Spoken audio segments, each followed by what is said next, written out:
and a fun activity that we could do together. So since we are stuck inside the house with very limited time to go outside, I thought a prayer around the house would be a perfect opportunity, because during this time, what more better time for us to pray?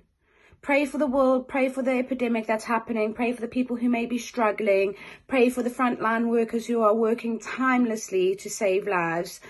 In Isaiah 32 verse 18, it says, "My people will live in a peaceful place and in safe homes and in a calm place of rest."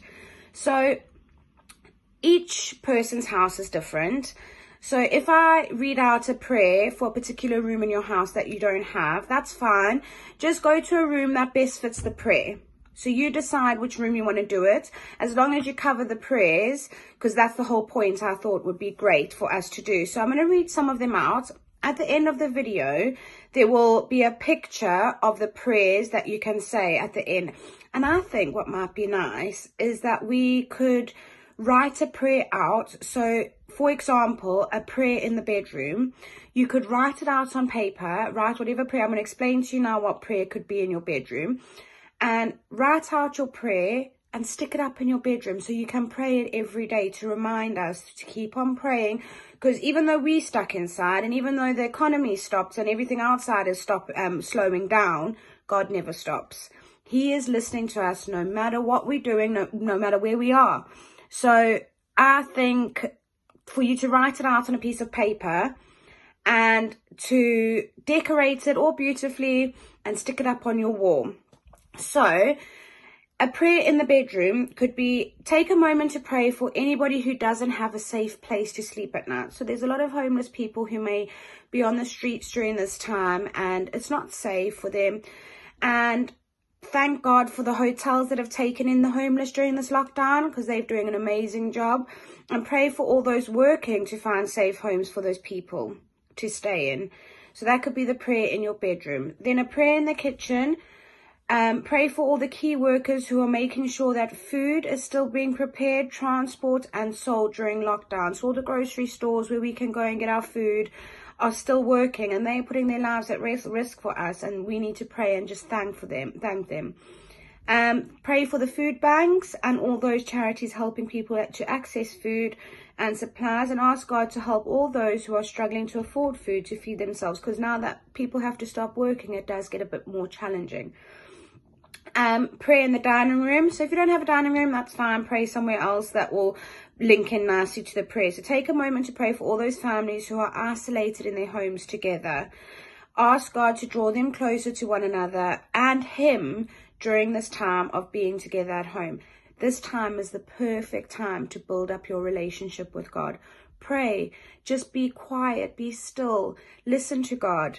He wants to talk to us. He's got a message for all of us, and He is there no matter what time of day it is that we may feel scared or a bit anxious or a bit worried about something. God's there to listen to us. And then pray in the bathroom.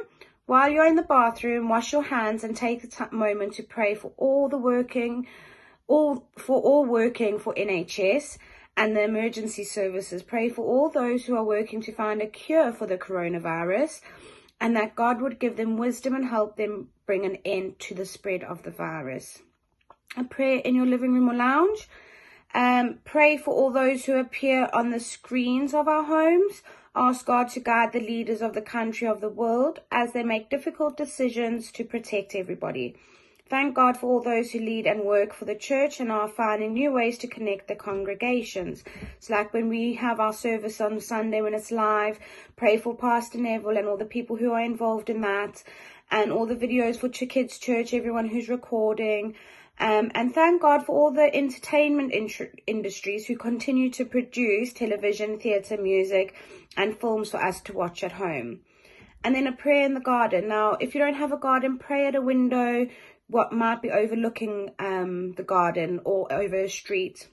And take a moment to pray for all those in your street and community.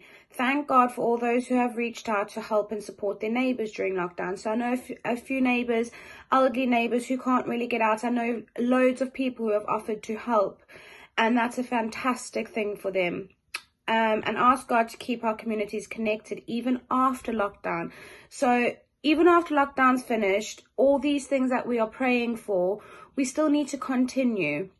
It will help us to have a better community, better relationships with our neighbor. And then even if maybe they don't know God yet, that you could pray for them to find God during this time. So what I would do is I would create a prayer for each of these rooms and use some of the ideas that I've just said, decorate it all beautifully, and then put it up in the places that we're praying for, that to help us, remind us to pray every day for these people and to continue our relationship with God. So at the end of the video, you will see a picture of all 6 prayers and where to pray. And then you can pause the video and then you can have a look and write them down, decorate your pages and stick them up. I hope you have a fantastic rest of the week, and I will see you soon. Bye.